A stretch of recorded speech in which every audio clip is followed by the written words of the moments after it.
Bonjour, l'Union africaine est en train de se battre pour regagner sa crédibilité après le jeu de ping-pong qu'il a joué en s'empressant, en félicitant la présidente sortante de l'élection présidentielle au Tanzanie, Samia Suluhu, eh bien, vient de recevoir une note amère qui vient de la mission d'observation électorale de l'Union africaine qui a officiellement rendu son rapport.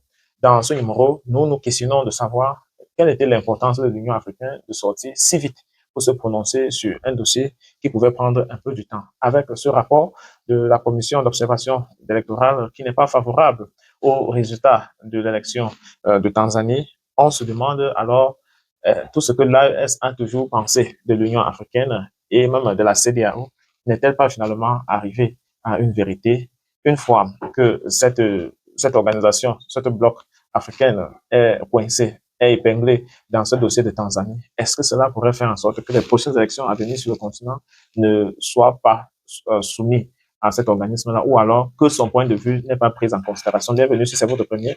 Moi, c'est une meilleure série. Je vous invite à liker. C'est votre façon à vous de vulgariser l'information autour d'un Afrique qui bouge face à un monde qui veut protéger ses intérêts.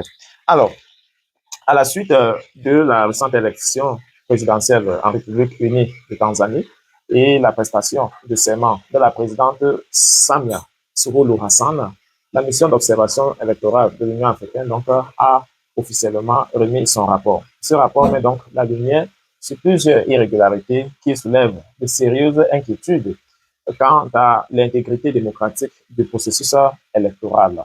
Selon les observateurs, le principal leader de l'opposition a été arrêté et détenu durant la période électorale, tandis que la majorité des partis d'opposition ont donc choisi de boycotter le scrutin.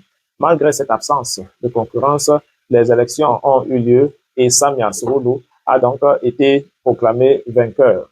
Ce qui suscite aujourd'hui la curiosité et la controverse, c'est que le président de la Commission de l'Union africaine a adressé donc un message officiel de félicitations à la présidente Suluhu avant même la publication du rapport de la mission d'observation. Cette précipitation donc soulève une question essentielle. Le président de la Commission avait-il réellement pris connaissance du rapport avant d'adresser ses félicitations?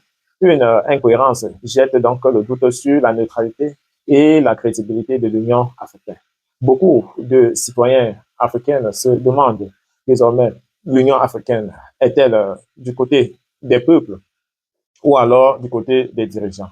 Si les irrégularités étaient donc connues, pourquoi avoir laissé la cérémonie d'investiture se dérouler sans la moindre réaction officielle? Il est donc désormais impératif que l'Union africaine dépasse le stade de simple déclaration de principe pour démontrer par des actes concrets son engagement en faveur de la démocratie et la bonne gouvernance. Pourquoi le président de la Commission de l'Union africaine a-t-il félicité Samia Suluhu aussi rapidement? C'est la question centrale qui met donc en cause la crédibilité de l'Union africaine. Est-ce que c'est parce qu'il est nouveau à ce poste ou alors tout simplement il a les acquaintances avec la présidente? Le message de félicitations adressé à la présidente Suluhu avant même la publication du rapport des observateurs a choqué de nombreux Africains. Était-ce un simple geste diplomatique ou un acte politique délibéré? N'oublions pas que la crise post-électorale du côté de Tanzanie a connu beaucoup de manifestants et selon certains rapports, il parle également de plusieurs morts. Et subitement, on a le président de la Commission africaine qui s'empresse pour féliciter la présidente Suluhu. C'était certainement une façon pour dire aux manifestants que voilà, Suluhu ne travaille pas seul, elle travaille avec les institutions africaines. Autrement dit, les rapports des observateurs n'influencent pas toujours les décisions politiques du siège. Une telle attitude affaiblit profondément donc la confiance du public. Elle laisse penser que pour l'Union africaine, la stabilité politique, même fondée sur les élections contestées, eh bien, prime sur la légitimité démocratique. Un peu comme au Cameroun, alors que la population était dans les rues, le même jour même qu'on a eu plus de 10 morts, eh bien, on a eu donc le président de la Commission africaine, de l'Union africaine, signé pour féliciter donc le président de 93 ans, président sortant Paul Biya. Ce geste prématuré du président de la Commission n'est pas un simple incident protocolaire, c'est un symbole d'un problème structurel au sein de l'Union africaine. Celui d'une organisation qui se veut proche des peuples, mais qui, dans les faits, protège souvent les régimes en place. Tant que cette contradiction perdurera, l'Union africaine aura du mal à incarner la conscience démocratique du continent. L'Union africaine est-elle donc au service des peuples ou des dirigeants?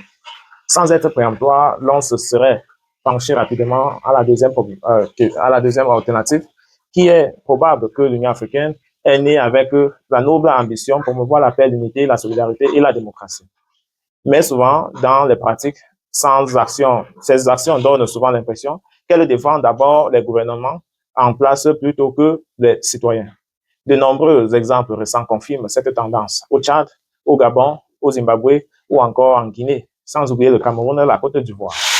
L'Union africaine a trop souvent choisi la prudence politique plutôt que la défense du droit. Les missions d'observation électorale signent régulièrement des irrégularités, mais leurs conclusions restent sans suite. Aucune sanction, aucune suivi concrète. Au contraire, les félicitations officielles pleuvent, comme si l'objectif principal était de préserver la stabilité diplomatique au détriment donc de la vérité démocratique. Mais cette approche a un coût. Lorsqu'un peuple perd confiance dans les urnes, il finit par chercher d'autres moyens de se faire entendre. C'est ainsi que naissent les révoltes, les tensions et parfois même les ruptures institutionnelles. Le vrai danger, c'est que l'Union africaine perde sa légitimité morale. Une organisation continentale qui ne défend plus la souveraineté du peuple, mais celle des gouvernants, trahit sa mission fondatrice. L'Union africaine doit se rappeler qu'elle n'existe pas pour protéger les présidences, mais pour protéger les peuples. Pour comprendre cette crise, il faut revenir sur l'évolution politique récente en Tanzanie. Longtemps donc considérée comme un modèle de stabilité en Afrique de l'Est, la Tanzanie a su éviter les guerres civiles et les coups d'État qui ont marqué l'histoire de plusieurs pays voisins. Mais cette stabilité a souvent été acquise au prix d'un rétrécissement progressif de l'espace démocratique.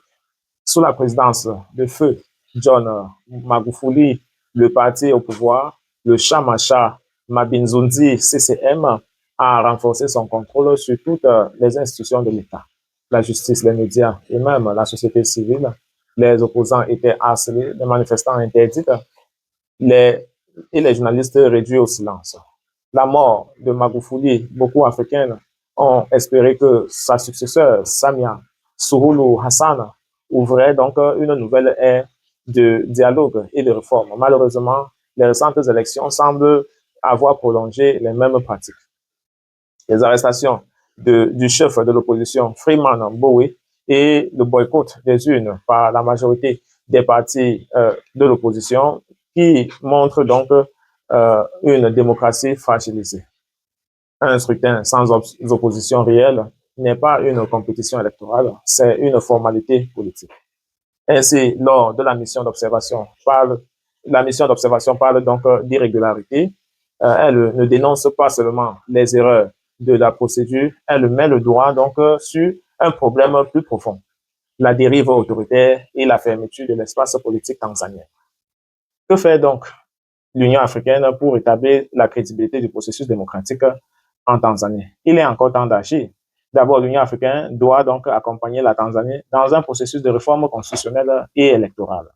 Cela signifie garantir l'indépendance de la commission électorale, la liberté de la presse et le droit pour chaque parti politique d'accéder équitablement aux médias publics.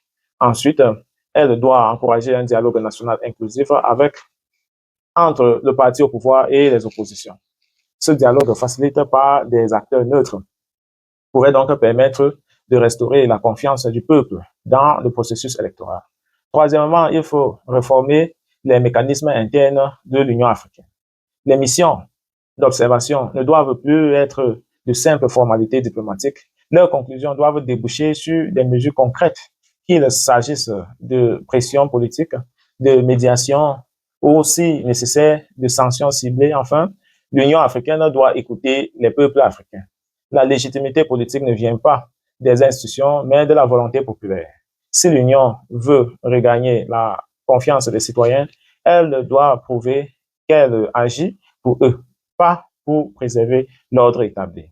En définitive, le cas tanzanien n'est pas un événement isolé, c'est le reflet d'un problème plus large, le décalage entre les principes affichés et de l'Union africaine et ses pratiques réelles.